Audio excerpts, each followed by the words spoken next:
देश के कई राज्यों में बाढ़ का प्रकोप है। हरियाणा और दिल्ली में आपने देखा किस तरीके से दिल्ली राजधानी लाल किले तक पानी आ गया। हरियाणा में तमाम जिलों में बाढ़ का कहर है। हमारे साथ बात करने के लिए हरियाणा के सीएम मनोहर लाल हैं।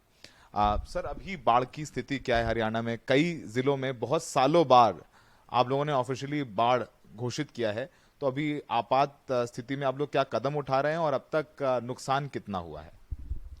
अ, शुक्ला जी, देखिए, बाढ़ एक नेचुरल कैलामिटी, इसका कोई अनुमान नहीं लगा सकते कब आएगी, कितनी आएगी। लेकिन जो इस बार आई है बाढ़, बहुत भयंकर बाढ़ आई। और इसमें एक साथ पानी बरसा 3 दिन के अंदर अंदर। तो जो 3 दिन में पानी बरसा, जो उस काल सामान्य जो समय होता है, उस समय जितनी वर्षा होती है उससे 8 गुना, 9 गुना, 10 गुना वर्षा हुई। तो ये 800%, 900% वर्षा जब होती है तो पानी खूब आता है। वर्षा हुई एक बात, पहाड़ से इतना पानी आया, वो उसका दूसरा एक फैक्टर जो बाढ़ में काफ़ी गांव को डुबो गया। तो 11 जुलाई को जो ये बाढ़ आई, उसके कारण से हमारे यमुना के साथ के 6 जिले और घग्गर के साथ के 6 जिले, वो सारे प्रभावित हुए हैं। 2 जिले तो आज भी है जिसमें पानी अभी घटा नहीं है, या तो वहीं खड़ा है या कभी आधा फुट ऊपर नीचे भी हो जाता है पिछले 48 घंटे से।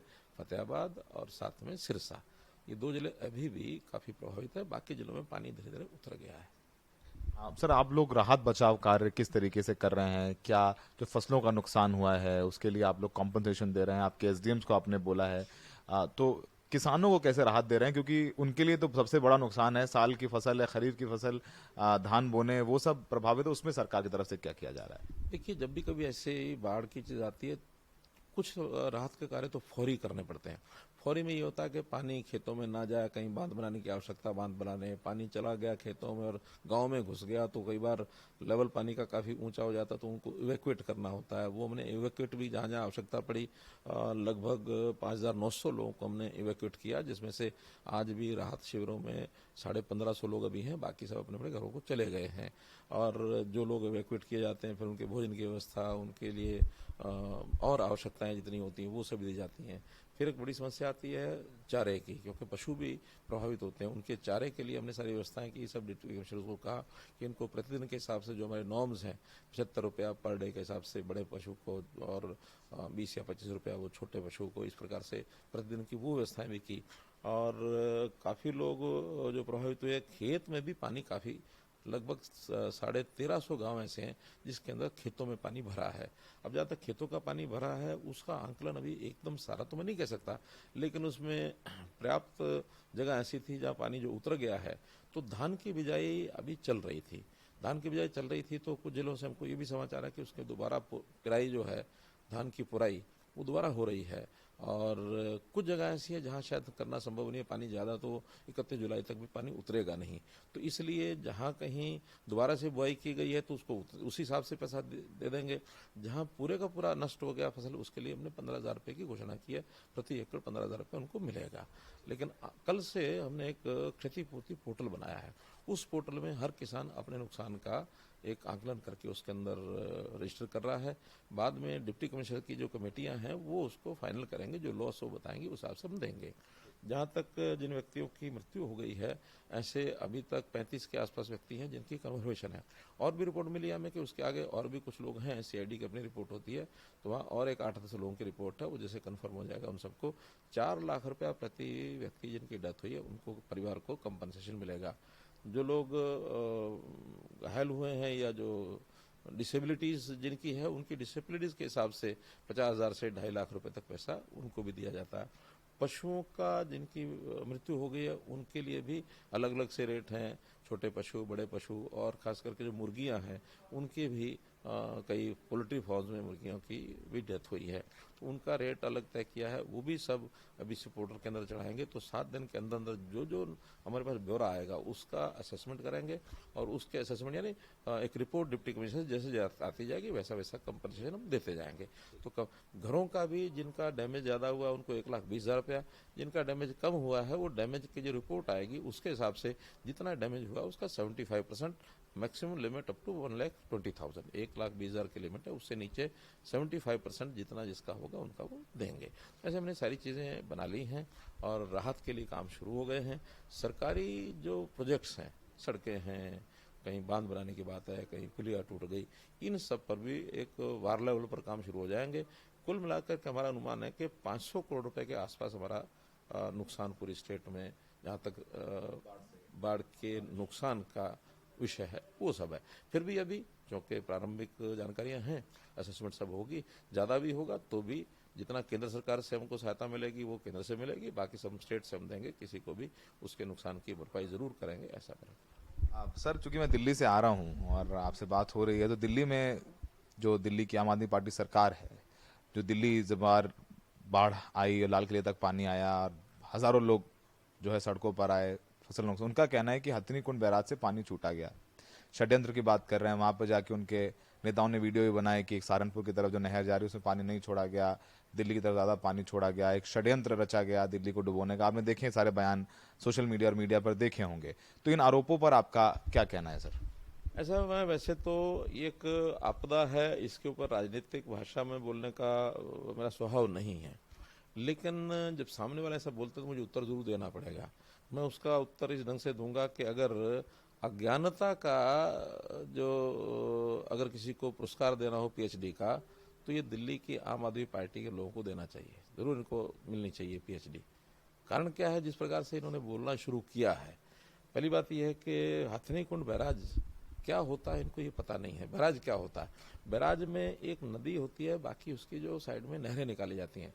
नदी प्राकृतिक स्रोत है पानी के बहने का, नहरें जो होती हैं वो मैनमेड होती हैं, जितनी आवश्यकता होती है इरिगेशन की, पीने के पानी की, वो है। एक नहर है जो पश्चिमी यमुना नहर है, दूसरी है पूर्वी यमुना नहर। पूर्वी यमुना नहर की कुल कैपेसिटी 5000 क्यूसेक की है, पश्चिमी यमुना नहर की कुल कैपेसिटी 18,000 क्यूसेक की है, 23,000 क्यूसेक दोनों मिलाकर। और जबकि पानी जो है 1 लाख तक जब होता है क्यूसेक तक, तब तक में 23,000 उससे निकाल लेते हैं और बाकी जमुना में जाता है। 1 लाख से ज्यादा क्यूसेक पानी होने के बाद सीडब्ल्यूसी का एक इंस्ट्रक्शन है, अपर यमुना बोर्ड की इंस्ट्रक्शन है, यमुना रिवर बोर्ड की, कि इससे ज्यादा पानी अगर हो जाता है तो नहरों का पानी तुरंत बंद करना चाहिए। बंद हो जाता है वो।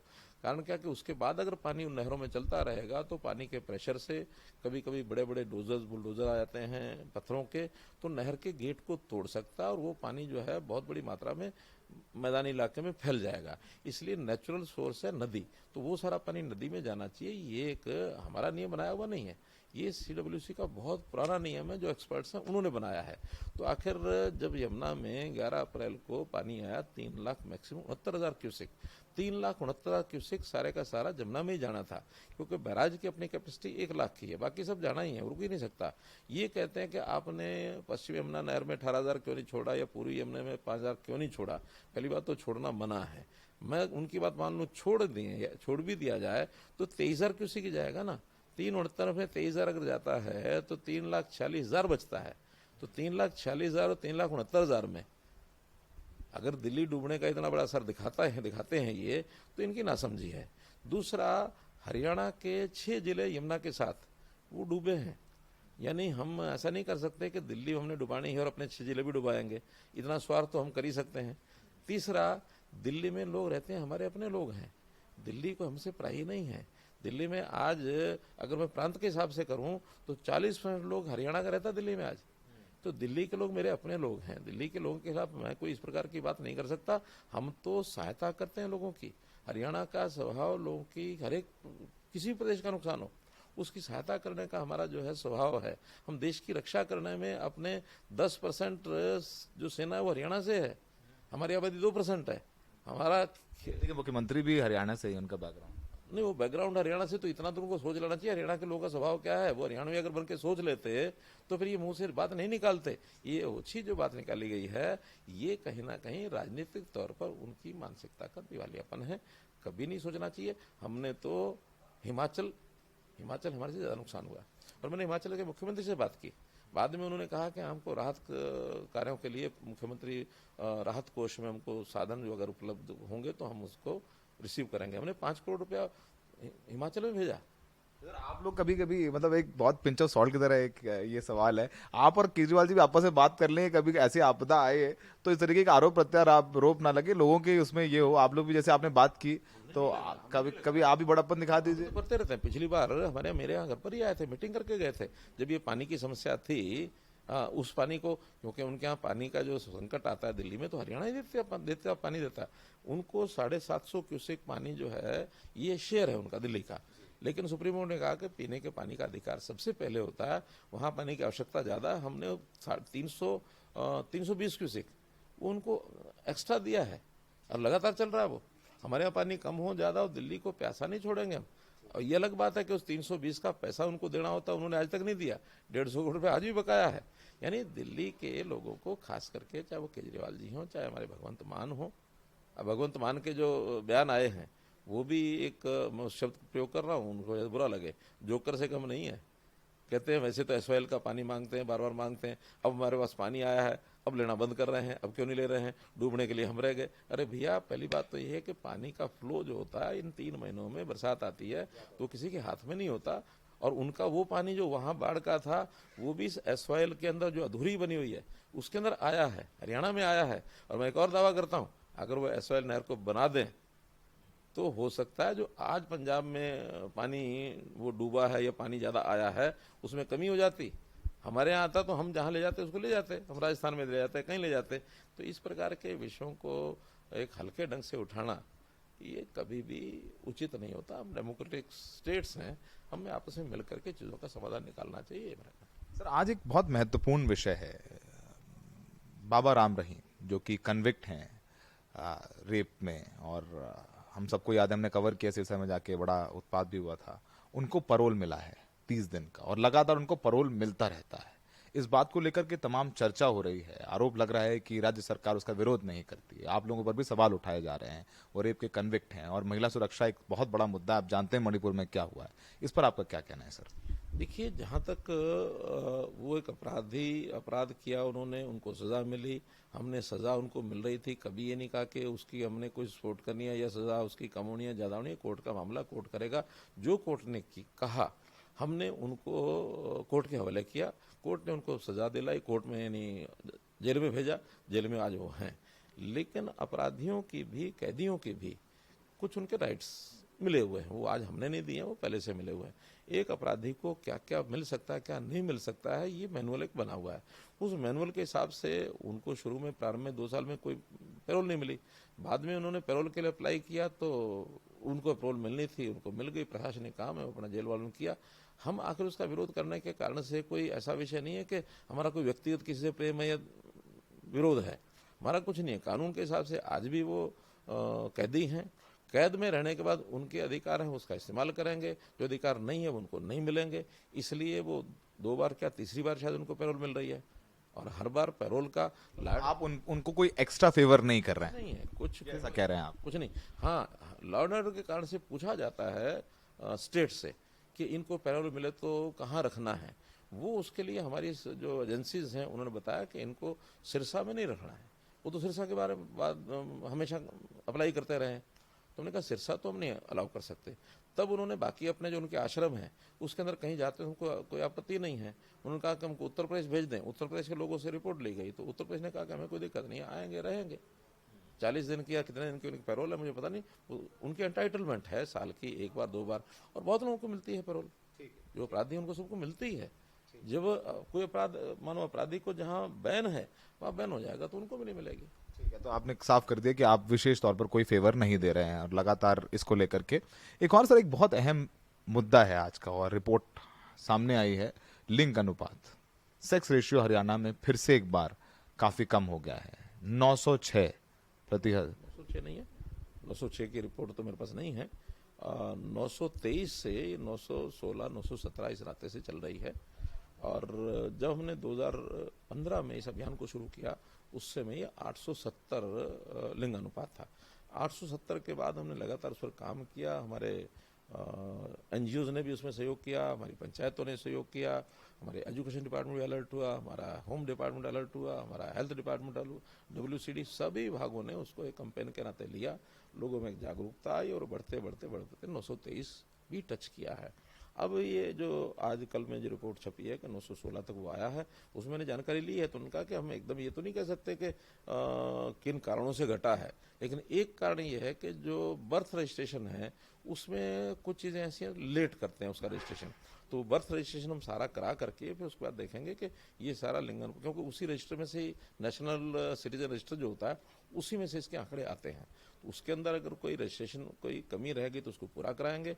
और मान लो किसी कारण से 5-6% कम हो रहा है, 5-6% नहीं, 5-6 पर 1000, बल्कि 5-6 पर 2000, ये संख्या 2000 में से होती है। 2000 में से 1000 लड़के और 923 या 916 ये लड़कियां। तो 2000 के पीछे ये 6 संख्या जो कम है, ये एक गणना में कोई अगर है तो उसको देखेंगे। और अगर मानो वैसे कम हुआ तो जो प्रावधान पहले हमने किए हुए हैं उनको और जरा सख्त करेंगे।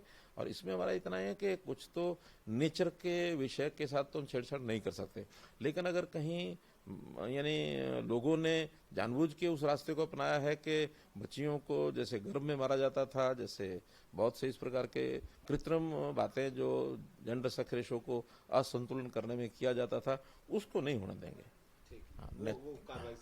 नेचुरल वे में तो अब 1000 के पीछे कुछ गांव ऐसे हैं जहाँ 1000 से ज्यादा भी लड़कियां हैं, कुछ प्रदेश ऐसे हैं जहाँ 1000 से ज्यादा है। हमारा प्रदेश अभी 923 तक ही है।